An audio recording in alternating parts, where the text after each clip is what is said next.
Hey everyone, welcome back to Book Talk with Sound, the podcast where we break down literature's hidden truths and explore how stories shape our world. I'm Katie Takata, and today we're diving into Joseph Conrad's Heart of Darkness, a novel that remains one of the most controversial works about imperialism, identity, and the dehumanization of marginalized communities.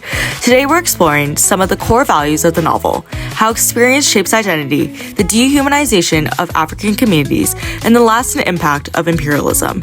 We'll unpack key quotes from Heart of Darkness, examine cultural criticism, and even bring in perspectives from writers like Achua Achebe, Reverend H.J. Johnson, George McNeil, and even artist Bob Marley. My claim, Heart of Darkness not only critiques imperialism, but also unveils the ways in which marginalized communities are dehumanized, and how this legacy shapes both personal identity and societal structures. So grab your headphones, settle in, and let's get started. Alright, let's talk about identity, which is really what Heart of Darkness is about. Marlowe, the protagonist, is on a journey both literally and metaphorically. His journey to the Congo is a deep dive into self-discovery, where our preconceived notions of European superiority are tested and even shattered. This quote from page 33 captures the emotional depth of his internal conflict. There is a taint of death, a flavor of morality and lies, which is exactly what I hate and detest in the world, what I want to forget.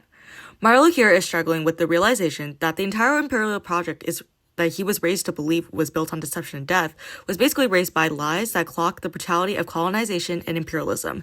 The taint of death isn't just a literal reference to the violence he witnesses. It symbolizes the moral rot and the heart of imperialism itself. Think about it. Imperialism was sold to Europeans as a civilizing mission, a way to help the colonized. Yet here Marlowe is confronting the truth that the foundation of this help is from a web of lies. And that's exactly what's unsettling about these lies, and about how all these colonizers themselves are seeing how much they are colonized.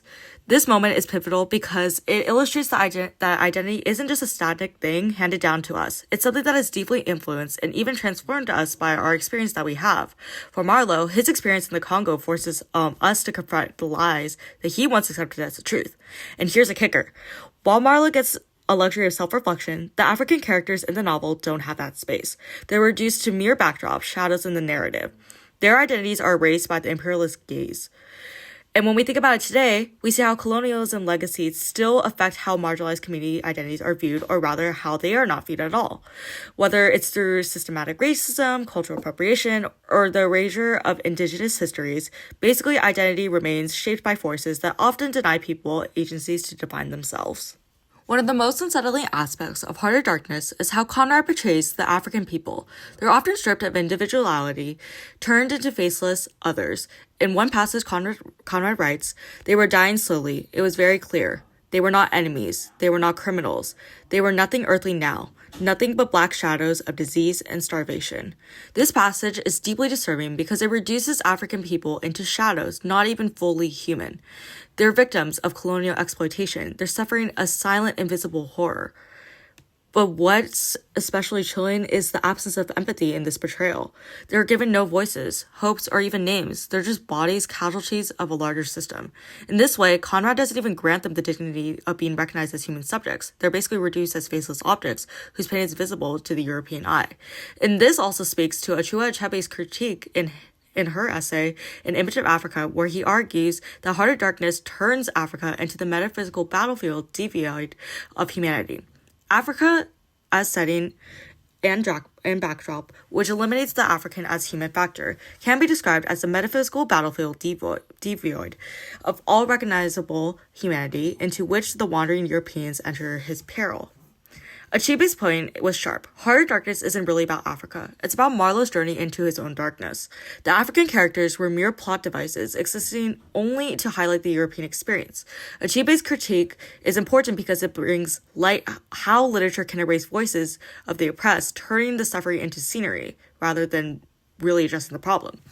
In the real world, this dehumanization isn't just confined to the pages in books. From media representations of Black and Indigenous communities to political systems that ignore their needs, marginalized groups continue to be stripped of their individuality and treated as the other. In our contemporary world, we see this most clearly in how the media portrays refugees and how history books often gloss over the rich cultures and contributions of Indigenous people.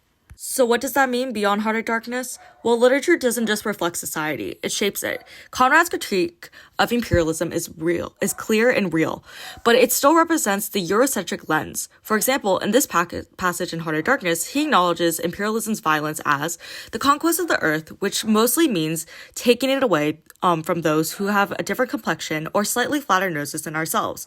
Is not a pretty thing when you look into it too much. Conrad here is laying bare ugliness of imperialism. Basically, he's saying that the violence that comes from the belief that white Europeans have the right to conquer others simply because of their race. This is an example of different complexion, which isn't just physical, it's cultural, moral, and social. But what's more troubling is that the novel both acknowledges and simultaneously reinforces the racial hierarchy it critiques. While Conrad exposes the horrors of colonization, the novel still centers the European experience, showing us that the world where African voices are mostly silent. Let's compare this to Kipling's The White Man's Burden, which defends imperialism outright, with the quote, Your new caught stolen people, half devil and half child. This line is brutally racist. Kipling is essentially arguing that the colonized are not just savage, but they're children, incapable of governing themselves. This ideology, which justified colonial violence for decades, paints an entire race of people as subhuman. It's no wonder that imperialism left such a damaging mark to the colonized people and the colonizers alike. But in response to Kipling, Reverend H.J. Johnson wrote The Black Man's Burden, flipping the script and exposing the hypocrisy of imperialism, with the quote, Pile on the black man's burden, 'tis at your door, why heed long bleeding Cuba or dark Hawaii shore. Johnson challenges the very foundation of Kipling's rhetoric, basically pointing out the suffering of black and indigenous people, which is right in front of us in Western societies, but we choose to ignore it. This mirrors Heart of Darkness. While Conrad critiques the violence of imperialism, he still centers the European perspective, not the African one. Johnson's poem forces us to confront this imbalance and calls for a reckoning of the real burden, the weight of racism and exploitation. But here's the silver lining. Even in the shadow of imperialism, marginalized communities have always found ways to resist, reclaim their identities, and rise from the oppression imposed on them. And no one captured this better than Bob Marley, whose redemption song remains an anthem of liberation, with the quote, Emancipate yourselves from mental slavery. None but ourselves can free our minds. Marley's words are a powerful reminder that while imperialism may have shackled bodies, it can't control minds. Redemption Song is about breaking free, not just from physical oppression, but from the mental chains that tell colonized people who they are. This is an antidote to Heart of Darkness. While Conrad's novel paints a bleak picture of the legacy of imperialism, voices like those from Achebe, Johnson, and Marley shows the resistance is always possible. Identity isn't just shaped by oppression, it's reclaimed through resilience. So what do we take away from this? Heart of Darkness offers us a look into the imperialist mindset, and it forces us to think critically about how identities are shaped. But by bringing in voices from Achebe, Johnson, and Marley, we get a fuller and more nuanced picture, one that not only critiques imperialism, but also offers paths towards healing and reclamation. The biggest takeaway, identity isn't just something given to us, it's something that we define for ourselves. Literature is a power, but so do our voices that rise against it. And before we wrap up, there's one more quote I want to touch on. George MacNeil's The Poor Man's Burden brings us a new angle on imperialism, focusing on the economic exploitation of the working class. MacNeil writes, Why should we bless the hand that strikes us down? For the poor man's burden is the richest man's gain. MacNeil's words powerfully tie into the conversation about imperialism by showing that suffering of the marginalized is not just racial, it's economic. The poor, regardless of race, carry the burden of imperialism's greed. This is an angle often overlooked in imperialist critiques, but it's crucial to understanding the depth of the issue, the rich benefit of the exploitation of the poor. And while Heart of Darkness focuses on the colonial violence of Africa, MacNeil reminds us that this exploitation is happening at home too. The poor man's burden is a global one. And that's it for today's episode of Book Talk with Sound. I hope you enjoyed the deep dive into Heart of Darkness and the voices that challenge its narrative. Remember, the stories we tell shape our world, so let's keep questioning, keep thinking, and keep learning. I'll see you next time.